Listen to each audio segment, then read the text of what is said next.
Et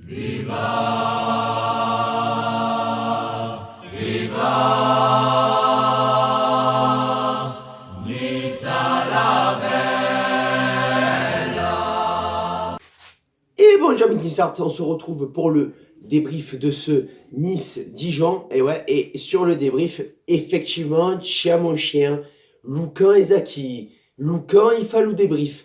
Ouais. Bon, Pacha, par contre, ouais, il s'appelle Pacha. Par contre, Pacha, non, déconne pas, fils, on fait le débrief ensemble si tu veux, mais fais pas chier. Voilà. Donc, pour les pronos gagnants, je te le cache pas qu'il y en a pas. Et effectivement, on n'a pas vu Dijon qui marque un but. Non, ça on l'a pas vu. Par contre, le chien qui fait chier, ça on le voit. Et voilà. Et pour la compo du match, je me décale avec le chien. Et voilà, et je te la mets là. Donc, pour la compo du match, je te la fais simple. Il va être compliqué ce débrief. Avec le chien, il va être très compliqué. Alors, je te la fais simple. Burner à droite. Effectivement, Pelmar, Nsuki en défense centrale qui est assez inédit. Et moi, j'étais plutôt content quand même de voir Nsuki en défense centrale quand même parce que ça apporte une certaine sérénité en l'absence de Dante, de Sarr et d'Erel. Sarr qui revient quand même sur le match, bien sûr, puisqu'il revient de blessure, mais tu peux pas le titulariser à ce niveau-là. Et Coly.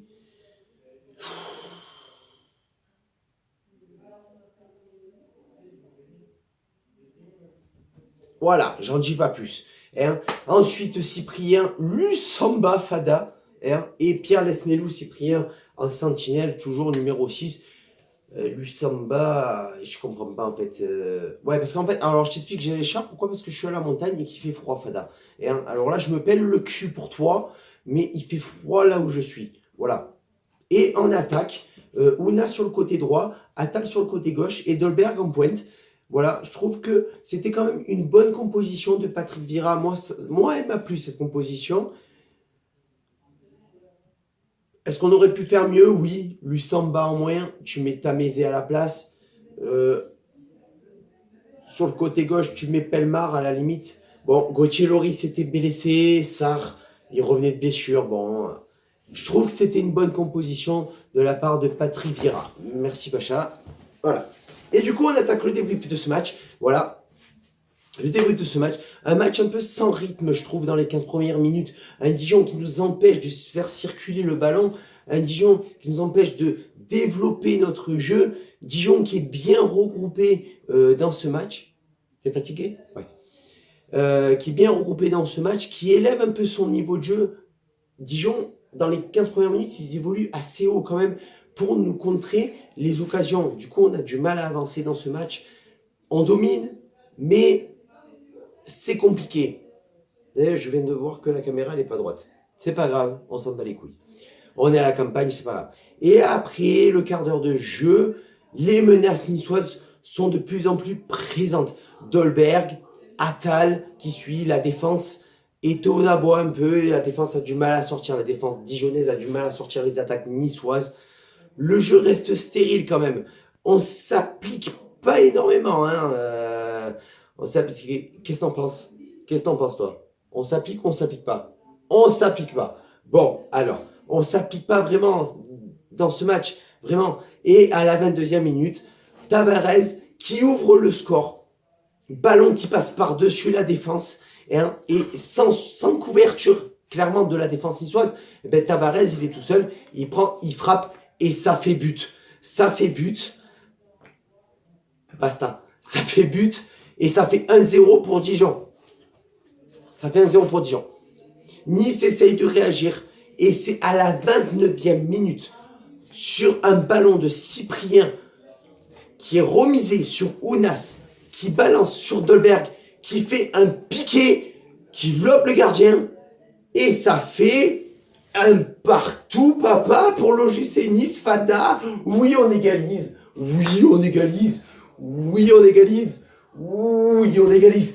Ça fait un partout sur un magnifique but de Dolberg. Premier but de Dolberg sous les couleurs de l'OGC Nice. Ça fait plaisir. Match quand même assez bizarre dans cette première mi-temps. Match où on domine, mais où il n'y a pas de réel danger. En fait, on n'arrive pas à se créer des occasions qui sont réelles, mais mis à part quelques actions de l'OGC Nice dans ce match où on y va, hein, on y va. Ouais, je fais genre qu'il n'y a personne à côté de moi, mais en vrai, je sens une présence, Fada, mais c'est un truc de fou. Et c'est un match assez bizarre, parce que, à part le centre, à la 40e minute, sur une tête plongeante de Racine Colli, un arrêt réflexe du gardien de Dijon, déjà, on n'a pas grand-chose à se mettre. Tu me montes en plein débrief, mais ça va pas. On se calme. Voilà, mis à part ces trucs-là, j'ai trouvé cette première mi-temps assez chelou. On termine sur un partout. C'est plutôt pas mal parce qu'à tout moment, on peut se prendre en contre. Un but de Dijon sur un contre de merde, sur une mauvaise relance. Vraiment, première mi-temps très bizarre. Et on reprend cette deuxième mi-temps, toujours avec Loukan, ça change pas, et un Loukan qui fait caga. On reprend cette deuxième mi-temps. Et cette deuxième mi-temps, elle reprend comment? Elle reprend super bien, Fada, puisqu'à la 47e minute, but de Youssef Attal, et ça fait 2-1 pour l'OGC Nice. Et là, tu te dis, ça y est, on va enfin ouvrir un peu ce match, parce que dans la défense, en première mi-temps, on a laissé énormément d'espace. On a laissé beaucoup d'espace aux attaquants, ce qui fait que Tavares a ouvert le score pour Dijon. C'est parce qu'on a laissé beaucoup d'espace en défense. Et là, tu te dis 2-1, Youssef Attal, Dolberg en première mi-temps, ça passe crème, on est bien. Et à partir de ce moment-là, Nice propose le jeu. Nice dispose de son adversaire, la possession est niçoise. On propose, on dispose et on domine le jeu. On est beaucoup plus rythmé qu'en première mi-temps et pourtant on n'est pas à l'abri d'un contre dijonnais. Mais Walter Benitez fait le taf. Walter Benitez fait son taf dans ce match. Toujours pas de clean sheet, mais en attendant, il fait son boulot. Hein. Voilà, à la 65e minute, Ounas qui sort pour laisser place à Ganago. À la 69e minute, c'est l'entrée de Sarr à la place de Colli qui est complètement chaos technique dans ce match. Et à la 79e minute, Alexis Claude Maurice qui rentre à la place de Dolberg pour apporter un peu de profondeur. Et effectivement, Alexis Claude Maurice a apporté beaucoup de choses dans ce match. Et je pense qu'il faut le titulariser à un moment donné, ce joueur, parce que, bon, il revient de blessure. Tu peux pas le titulariser comme ça directement. C'est pas possible. Tu peux pas prendre le risque qu'il se reblesse derrière. Mais c'est un joueur qui a beaucoup apporté dans cette deuxième mi-temps. Deuxième mi-temps qui était quand même assez fermée. On a dominé. On a subi quelques contres dijonnais. Un petit rototo, ça fait pas de mal. Et au final, on prend les 3 points de la victoire. Et pour le top 3 de ce match, ouais, bon, le top 3 pour moi, il va être clair. Troisième, Benitez. Évidemment, parce que Benitez, sans lui, on s'en prend 2, peut-être 3.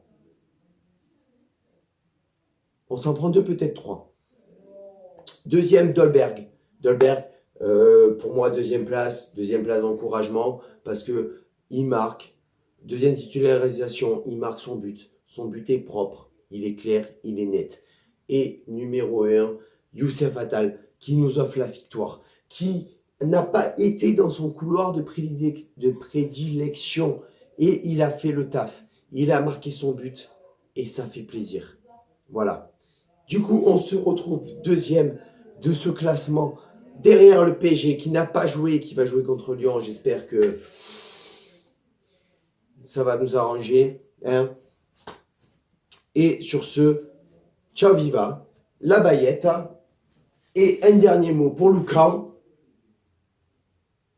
Issa Nissa, papa. Ciao.